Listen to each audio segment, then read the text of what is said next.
What's up, people, and welcome to another episode of the I Am Conquering Mountains podcast. I'm your host, I Am Conquering Mountains. Have a very, very, very special guest joining us today to talk about all things excellence. She is an award-winning edutainer. She has worn many hats in her field, from college professor, private tutor, college access advisor, cheerleading coach, and much, much more. In each of her positions, she has always strived to positively impact the lives of today's young people from all walks of life, as well as the educators who are educating them.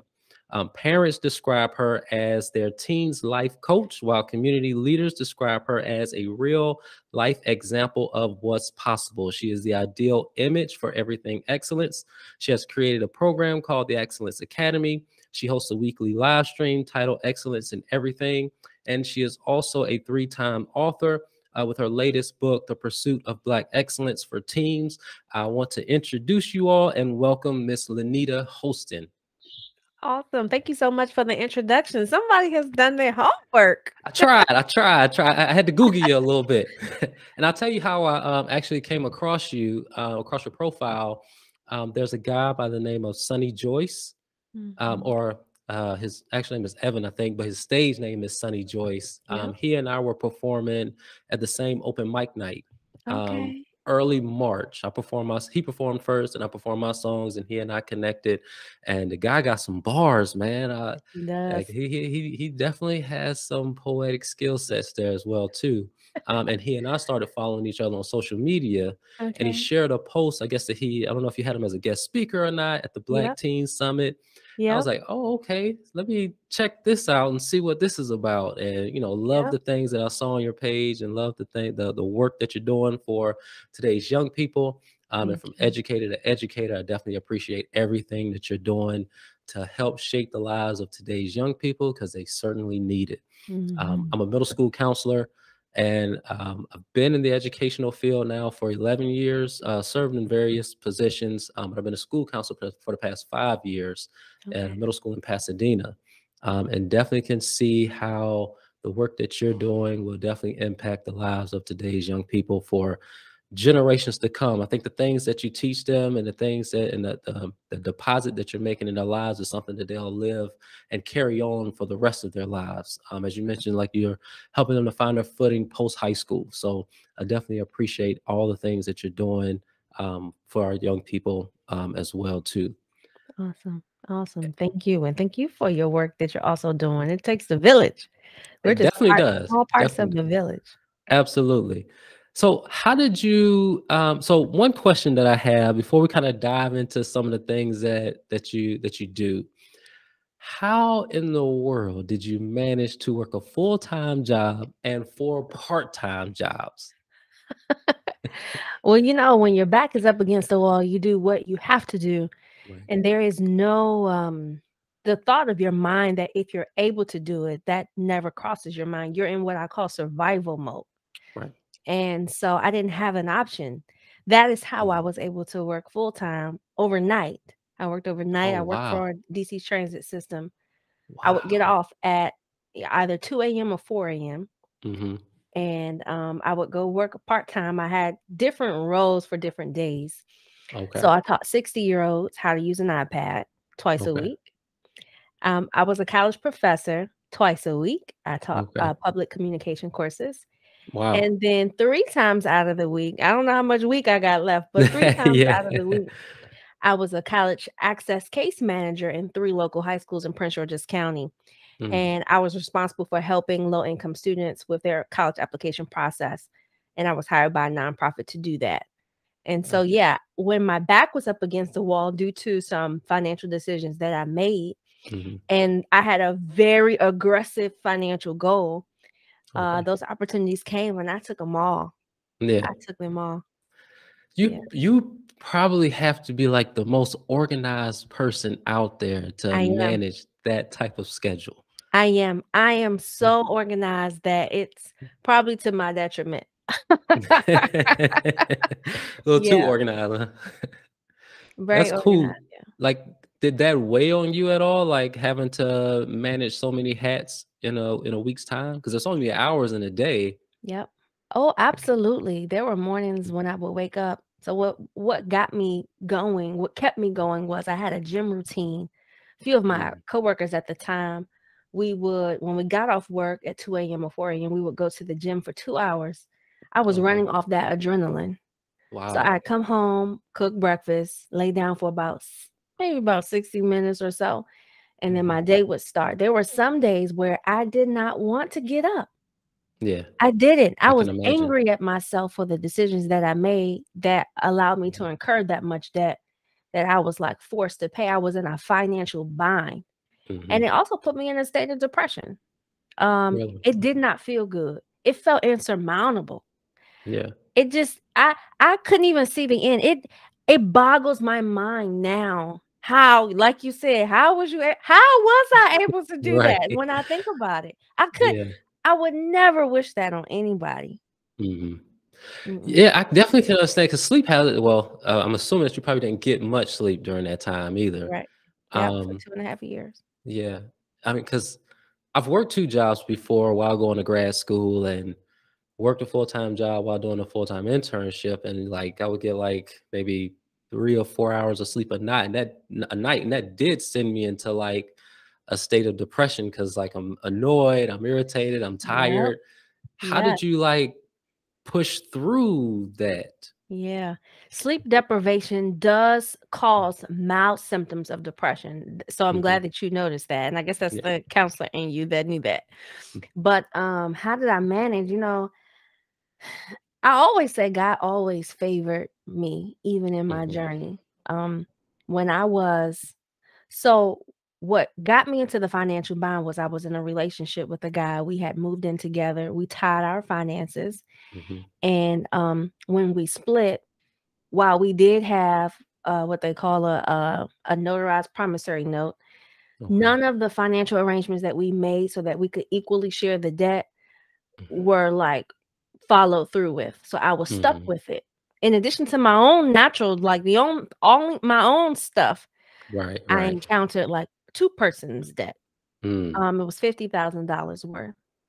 And Okay. I was 24 at the time. I was making $75,000. I didn't have any children.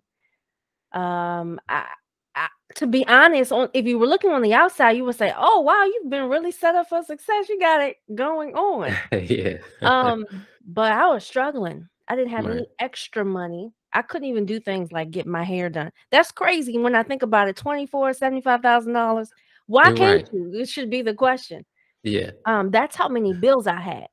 And I Mhm. remember doing my spreadsheet of accounts because remember you mentioned that I must be organized. I was. Right. There were about 27 accounts on that sheet. I Wow. remember this like it was yesterday because I would every 2 weeks when I get paid, every cent mattered. Right. And so I was So you had to be determined. smart with your money too I during had that to be time. smart with my money. Wow. But I ran into a mentor at Boyd Town Center in Prince George's County. And he wanted to invite me to come and talk to his girls. They were having some type of girls empowerment day at Mhm. a Prince George's County middle school. And I couldn't even fathom there was no empowerment in me. So when Right. I saw him and he said that, I immediately burst into tears. Depression does that, by the way. Yeah. You have these random spurts of unhappiness that you can't really explain. It's like Mhm. anything, you're very like sensitive to everything, thoughts, sensory, Right. moods, environments, weather. And I burst into tears. I hadn't seen this man in 5 years. Mhm. And he said, "Would you like to go like grab something to eat?" And so we walked into the food court, we sat down, and I told him everything that I was carrying. I told him I'm working these part-time jobs. I'm only here today so I can just like treat myself to something, Yeah. get a little bit of that before I go to work. And he was like, "I would love to coach you. Like Mm. God has been working with me on like life coaching. I've never done it before, but I feel led to offer that to you free of charge." And I was Wow. like, "Me?" And he said, Yeah. "Yeah, the only commitment I ask is that one, you buy a journal. Mhm. Two, that we meet bi-monthly. You bring your Bible. Can you Okay. commit to that?" Nice, nice. And so that was the start of me coming out of depression. So it was him. It was God Mm. sending him that gave me like some sort of light. And I remember our first few sessions, I couldn't stop crying. Yeah, I yeah. always told my hat off to those who've been called to work with people who are in a dark place because it's heavy. Mhm. Yeah. Hey, that's big, man. I mean, I'm glad that, somebody kinda, was able to reach out and God put that person in your life to help you to kinda navigate that time frame too, Yeah. and gave you that coach to kinda keep you going too. Yep. I think that's always beneficial to have a check-in partner too. My wife has helped me through a lot of anxiety and depression and PTSD and stuff like that. So she's probably like the person that I use to kind of check in with from time to Mhm. time. And it's beneficial too. So I definitely appreciate, you sharing that as well too. So how did you go from the 5 jobs to the work that you do today? So once my debt started to like I could clearly see Okay. like it was being eliminated. Credit Hmm. cards, open gas accounts, electric accounts, furniture. Once those things started to decrease, then I started to um put in my resignation notices for the part-time jobs. Okay. So I traded um teaching the iPads. I got rid of that. That was the first one to Okay. go because I really didn't want to do that, but it paid Yeah. really good. Okay. Um so basically as the debt started to eliminate, I began to slowly let things go. And the Okay. very last thing that I did not let go was teaching those courses at a community college. Okay. And so while I was doing that, my full-time job, then I was teaching those classes part-time while I worked overnight, because remember I told you I worked the night shift. Right. Unless there was an emergency, we had a lot of downtime. So Hmm. most of my coworkers, they would sleep. We weren't supposed to be sleeping, Right. but they would sleep, and I was writing my book. Wow. So I went to GNC. They had these women energy pills. I would Hmm. take the pill at about 9 p.m. and Hmm. that would keep me awake. I'd be so alert. The words were so fluid. Yeah. So between my coaching sessions, one of the outcomes of me and my mentor meeting was that I was writing as a form of release, but I was also writing my first book, The College Strategy. Wow. So I was writing it along while I was working overnight. And Hmm. when I finished the book, I had a big book release party. And that's kind of how things started. So I started So. off very local, Hmm. and going to church groups to talk about the book, do workshops about the book. And my first college campus was in New Jersey. I still don't remember. Oh, it was by referral. Someone on Facebook Okay. referred me to this Nice, college in New nice. Jersey. And then I met a woman at a dinner party. She asked me, what was I like really passionate about? And I told her I Mhm. would love to be a college speaker. At Mhm. the time, it was my understanding that college speakers get paid more than someone who speaks to K through 12. Okay. And so she said, well, I know a guy.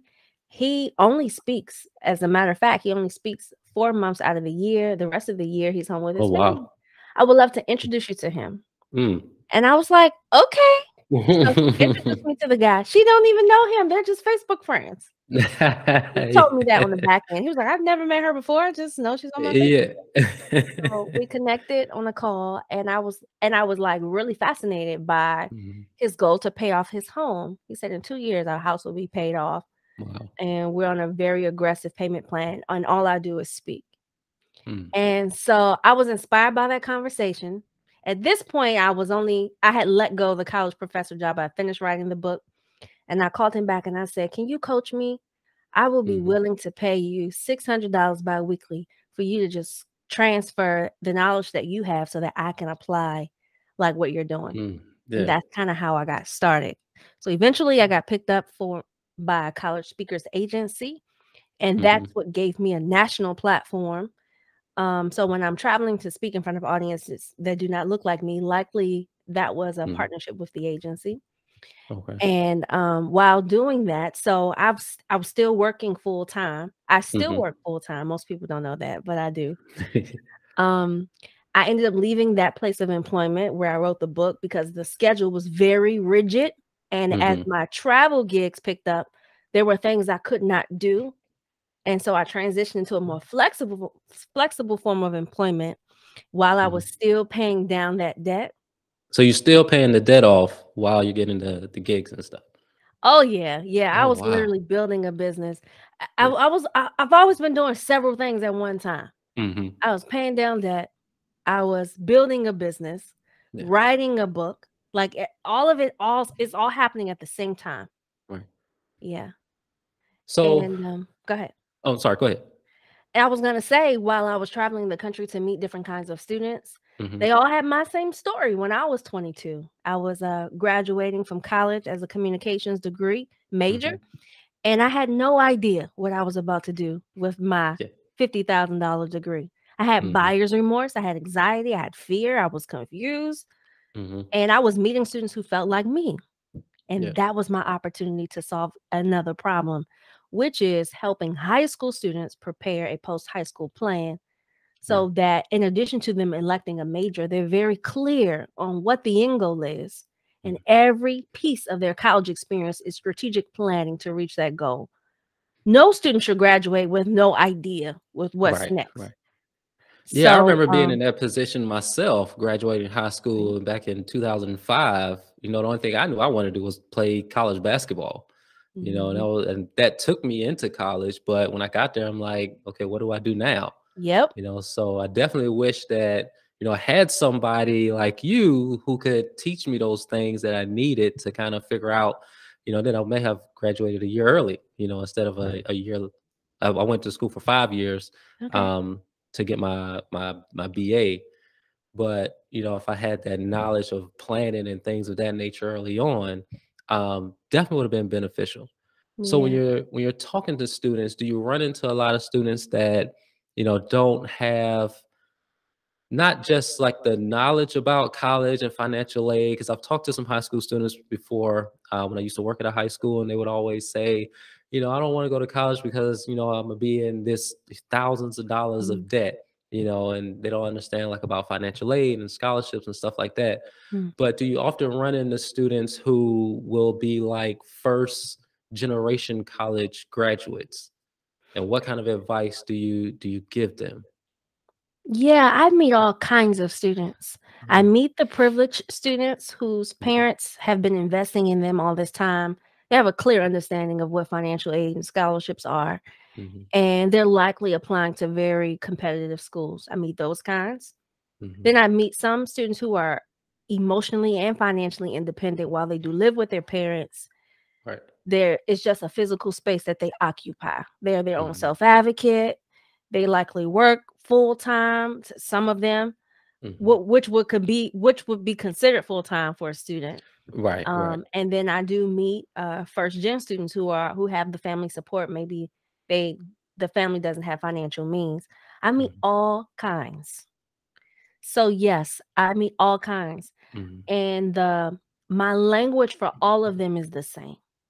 Okay. Because even the students who have the greatest resources and the greatest support, and the students who have no support and maybe Right. very little to no resources, each of them should be knowledgeable on how to think strategically about their plan. Mhm, Once they leave for whatever, after they graduate high school, technically, you know, the world sees them as an adult. mhm. And the expectation is that they can think independently, critically, and kind of like, to some degree, be led in their own decision making. The world Mm. expects that. Right, right. And so, yeah, my advice to them is always the same, but Mhm. particularly for first generation college students to just be knowledgeable. There's so many people like first gen is like those words are how do I put this? There's so many people so many examples and access to examples now that to Right. say first gen to me does not have the same weight that it had 10 years ago. Mhm. Can you Um, elaborate on that? yeah, I'd say there's been an increase of college graduates who are of Okay. color. Right. There have been an increase of examples of persons who have been successful without any college education. So it's not just, like when you think about first generation, it's not, or from, if can you correct me if I'm wrong, are you saying it's more of like you may not have somebody in your household that has graduated college, but somebody with a similar story that you can kind of look to for, some guidance or some inspiration? Yeah, first gen is just defined as your nuclear family. You're the first in your nuclear family, mom, dad, Hmm. sibling, to attend or to do something. Maybe you're the first gen American, the first Okay. in your nuclear family to be educated in the American school system, Right. that sort of thing. So Okay. yeah, there have been, and I don't want to minimize the challenges that those kinds of students face, because in my opinion, most of those challenges are in their mind. Hmm.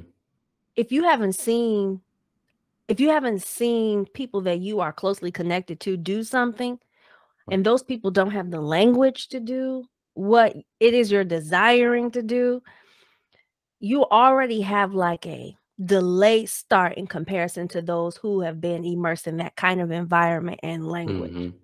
The byproduct of that can be sometimes like a lack of confidence. I don't feel I am as equal in thought or in exposure as my colleagues who I'm essentially competing with Hmm. for opportunities at this point. So it does weigh on you mentally. And the root of everything that I teach with not only students but their parents is the harnessing of the mind. We will always be Hmm. at war with our thoughts. Right. And the only person who could win that war is us. There is no external force that could win the war. We Right. ultimately have to be like intentional about what we feed our minds. And That's so I think, impactful. go Oh, ahead. sorry. Go ahead.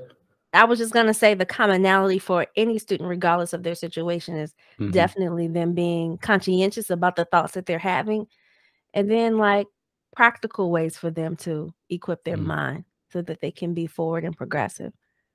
That's powerful because I heard Will Smith say, I like to listen to like motivational speeches from like Will Smith and Denzel Washington and stuff like that. But Okay. Will Smith said you can't win the war against the world unless you win the war against your mind. So Mm, kind of breaking through that barrier of seeing that, well, I don't know this person that's did it. I don't see this happening. How can I do it? It's yep. definitely one of the, I think, many barriers that kind of get in the way from students being as successful in the things that they want to accomplish early on. What other barriers do you see have that keep a student? And let me backtrack first. Now, I know we talked about like first generation college students, but do you talk to students more about like not just the college route, but trade Mm, school, military? Are those like the plans that you're helping students to create um, instead of just a college route? yep. Yeah. Okay. One of my favorite workshops to teach is the 10 options that students have after high school. Mm, And none of them include college. wow. Wow. And I love to teach about that Mhm. because likely most of them they've never heard of. They've never Wow. heard of them. And I always feel we make our best decisions when we're most informed. Hmm. The reason why college is talked about is because it's a really lucrative business that has a really large marketing budget. Right. And our states, like our state government, receives money to disperse to send us to begin college, but then we are Mhm. financially responsible for the other half. Right. So the system is kind of set up to lead us in that direction with the Hmm. thought process of we be more workforce ready and we be able to like increase our earning potential. Hmm. But I don't see a direct correlation between college graduates and earning potential. Right. I see a direct correlation between um, mental agility, clarity, strategic planning, and Hmm. like very intentional goal setting so that you can have like a financial like result or return on your Right. investment. And you could do this in any form. You can do that by way of entrepreneurship, you can do that by way of Hmm. trade school, you could do that by way of you could go the military route, Hmm. you can do an apprenticeship. Like, so yeah, you could work a 9 to 5. Um, you could go through Job Corps. I always say one of the, I guess, underutilized skills, and this is a teaching thing. Those Mhm. options that I just mentioned to you are not as sexy as college. Those options Right. aren't really highlighted in media. Like, they're Mhm. not people that we admire don't talk about their apprenticeship. Like, people on social media and movies and celebrities, they don't talk about their apprenticeship or Right. they went to Job Corps. They will talk about college and wear their paraphernalia and in movies, and we see Mhm. that. You don't see Yeah. those other options. Well, you see the military, but they're not Mhm. sexy. Right. So, one of the very unique ways, and I tell this story often, is you could go to trade school or you can study an apprenticeship, start your own business, Mhm. and it will likely be slow in the beginning. All businesses, most of them start off slow, but your earning potential, if you got really good at your craft, Mhm. you're very skilled, you begin to increase your prices, you could out earn the average college graduate any day. Right. And you'd have less financial burden.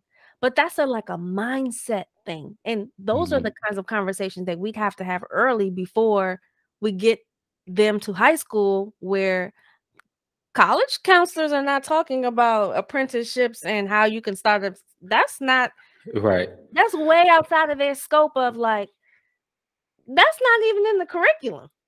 So Yeah. that is, and I would even go as far to say that's not their job. Right. It's a student's job to own their journey. It's their job to think strategically about what they want. And Mhm. then it's our job, the village, to give them like knowledge about the options and how they can do it. But they have to own the journey. Yeah. So how can a kid own that journey? Like they don't if like they have these barriers in place that we mentioned, like how can a kid say, or what does it take for a kid to say, okay, this is what I want to do, this is where I want to be, how do I get there? Oh, I love that you're asking me that, because that is the part of my work that I most enjoy. I Okay. feel like those conversations start before high school. When our Mm. kids are of age, it at the age when they could memorize their lines for the Easter play, Black Yeah. History Month, when you can see that they can absorb information, that is the time Mm. that you are really intentional about having dialogue. It starts with dialogue. Hmm. What do you like to do?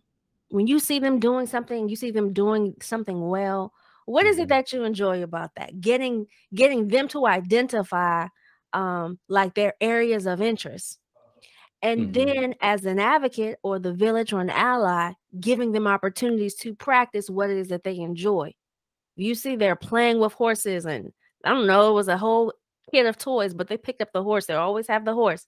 Maybe you take them to a stable and you have them like touch the horse, and they're so Hmm. fascinated with it. Let's say they won't stop talking about it. Maybe you go back to the stable and say, hey, can we come and like walk with the horses once a week?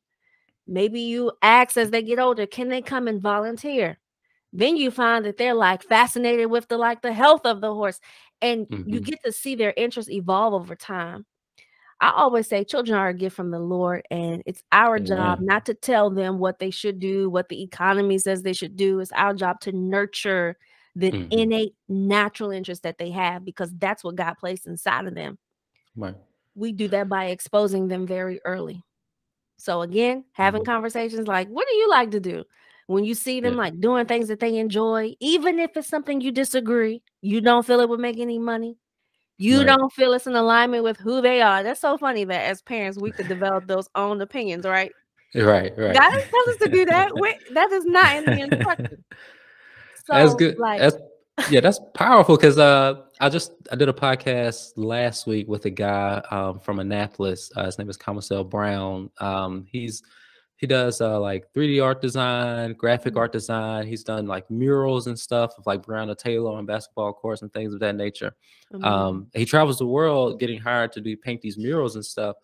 And he was saying how he grew up with his grandparents, and he said the way he got started painting and grew and was by he painted a picture when he was 5 of a naked woman, and he gave it to his grandfather. And most cases we'd be like, man, don't you be drawing that kind of stuff. But his grandfather was like, okay, let me think about this for a second, because this might Wow. be this kid's, you know, gold mine right here. Wow. So his grandfather ended up like telling him like, yeah, this is an actual good picture that you drew. Mm, So, like what you're saying about, kind of nurturing our kids and the things that they enjoy, even if it's something that as a parent we don't think that it's appropriate for them mhm, to partake in that, or something that we don't think would be lucrative. They mhm. can take that and create a whole another brand or business off of that. So Yeah. yeah, Wow. definitely appreciate you sharing that as well too. That's so powerful. And Mhm. our kids are a blank canvas. The Mhm. words that we say to them literally becomes their identity until they become old enough to start reframing their mind. Some adults Mhm. never get to the point where they reframe.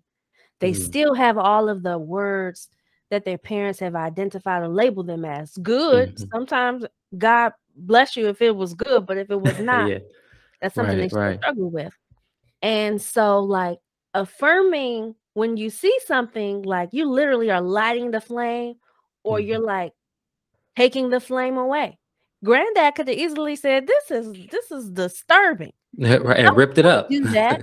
Yeah, Yeah. yeah, and he Mhm. affirmed him. So I'm That's interested. powerful. Yeah, he did. He did. Yeah, that is powerful.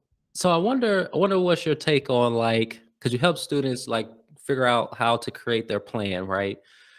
So I'm Yes. interested to hear like what are your thoughts when someone says, or when a student says they want to be a professional athlete, and then someone tells them, well, you need to have a backup plan just in case you don't make it. Like, what are your thoughts on that?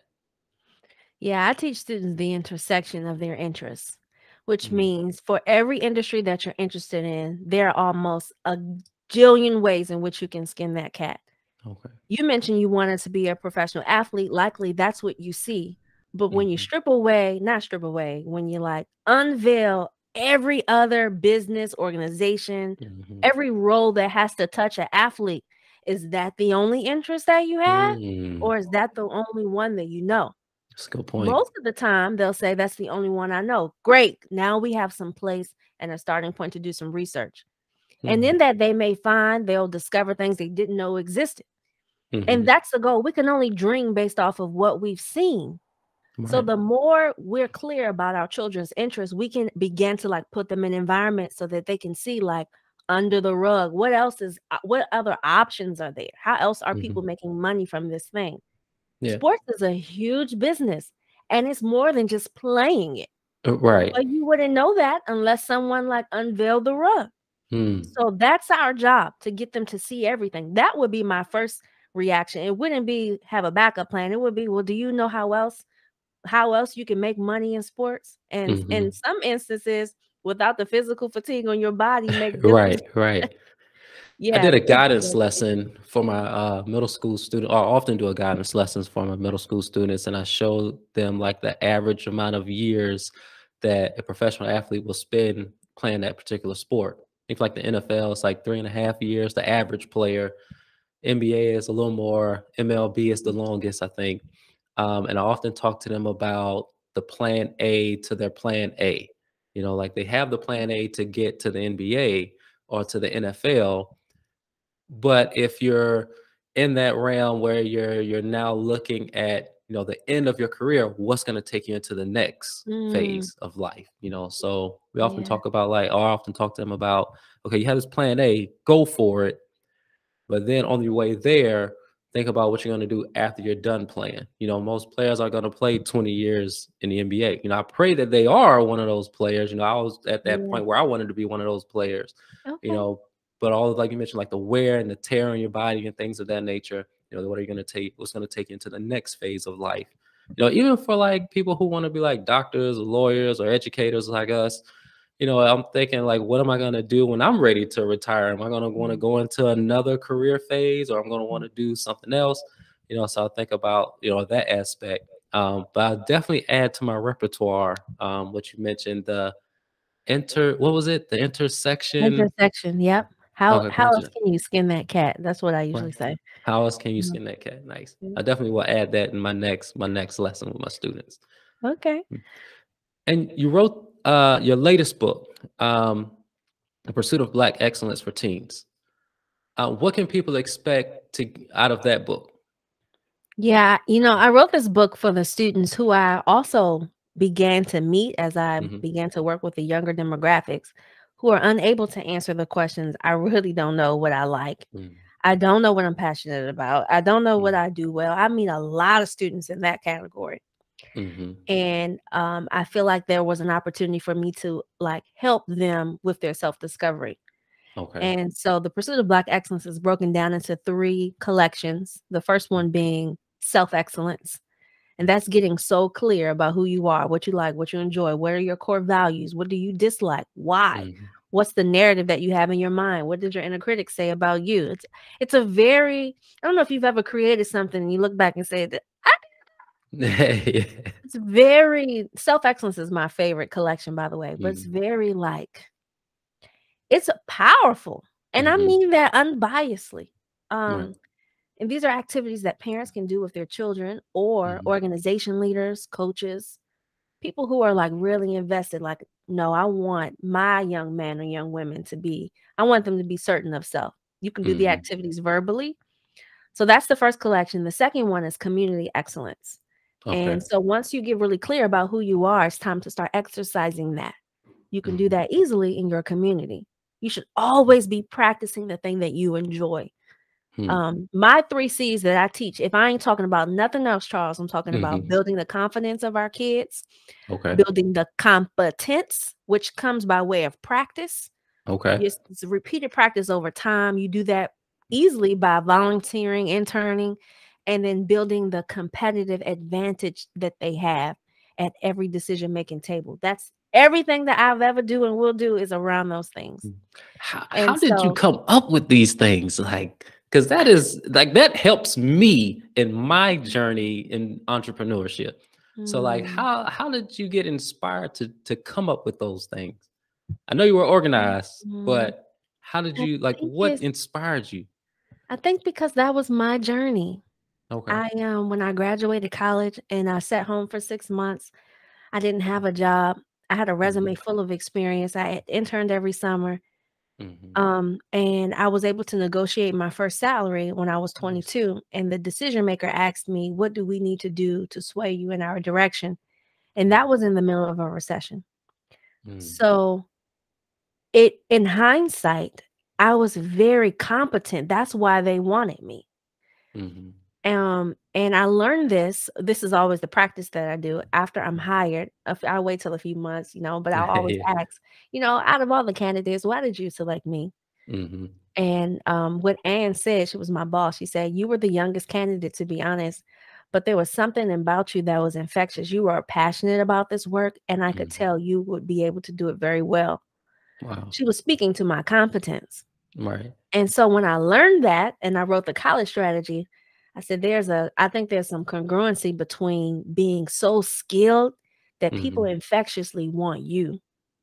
Yeah. And that ultimately, like the byproduct of that is that you have a competitive advantage.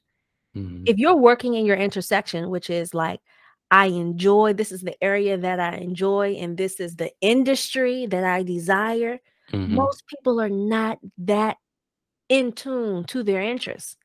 So when you sit across from a decision maker, Mhm. it's like it's very obvious that you are the choice.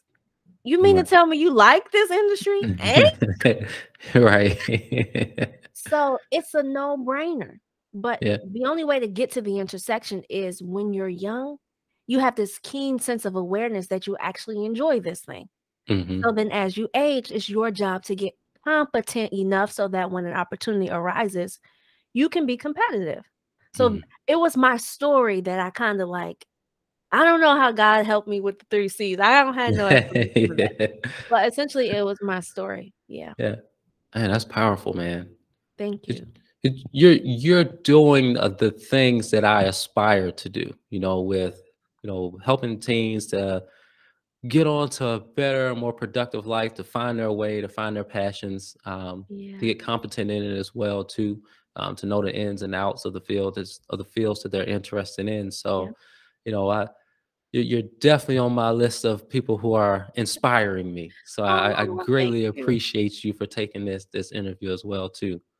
Thank And you. how can people find you if they're looking to kind of gain more insight about the things that you do? Yeah. I would have them stop by Excellence and Everything Live. Okay. That's my weekly live stream every Right, Tuesday, right. 8:30 Eastern time, Mhm. 8:30 p.m. And I talk about all kinds of topics. It's a great way to get a taste for my teaching style and my Okay. speaking style if you're considering me to either come and speak at your event or work with your Mhm, child or organization. So mhm. I'd say like that's the low hanging fruit, doesn't cost you anything. Mhm. I live stream on Facebook, YouTube, and LinkedIn. Okay. So that would be my first suggestion. But I am on almost every social media platform, same thing everywhere.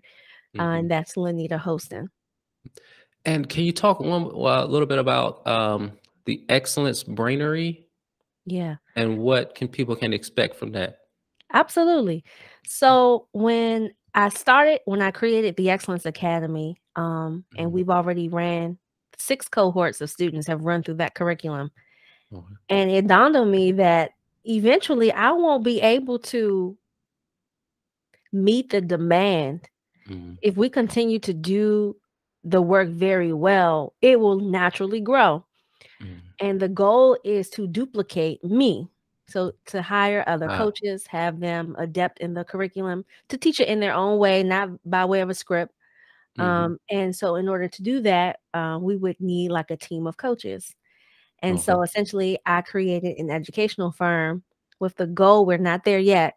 I've always Mhm. been like, before it happens, I have the infrastructure. Right, right. I'm very organized. So Excellence Brainery is what I'm growing to scale my Excellence Academy.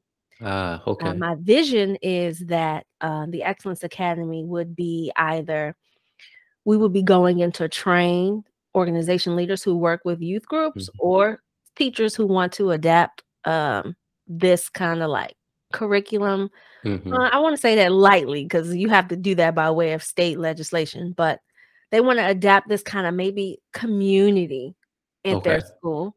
Yeah. That our team would go in and facilitate that for them. They would facilitate the curriculum, but we would train them on it. Oh, okay. Um, Gotcha. I know they can buy the materials, they can buy them, license them out. So that's the end goal to duplicate Mhm. me. I don't want to always be direct facing. The next stage for me is preparing other people who like to do similar work Right. so that we can start bidding on these contracts. Right, right. Yeah.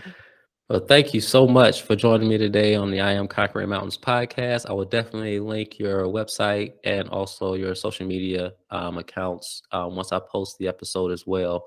This Okay. is Linnita Hosten. She is one of the most impactful people. And you were, there was another thing I saw that you were like one of the top 40 under 40 Yeah. educators, something like that. Yeah, Yes. a lot of Yeah. awards. I probably could do another whole spiel and another whole episode on your accolades alone, but Mm. I definitely appreciate you for joining me today and inspiring today's young people, and also parents and staff members, faculty, educators, youth leaders, and of youth Yeah. groups and organizations of that nature to help build our young people up as well. And I definitely will take a lot of the tools you laid out here today and apply them to my own work as a school counselor as well too. So Yeah. definitely appreciate everything that you're doing and you will do, and definitely will be keeping you in my prayers as you continue to climb the ladder to the success. Thank you, Charles. I'll be extending the same prayers your way. Absolutely. Hang tight as I stop the recording. Okay.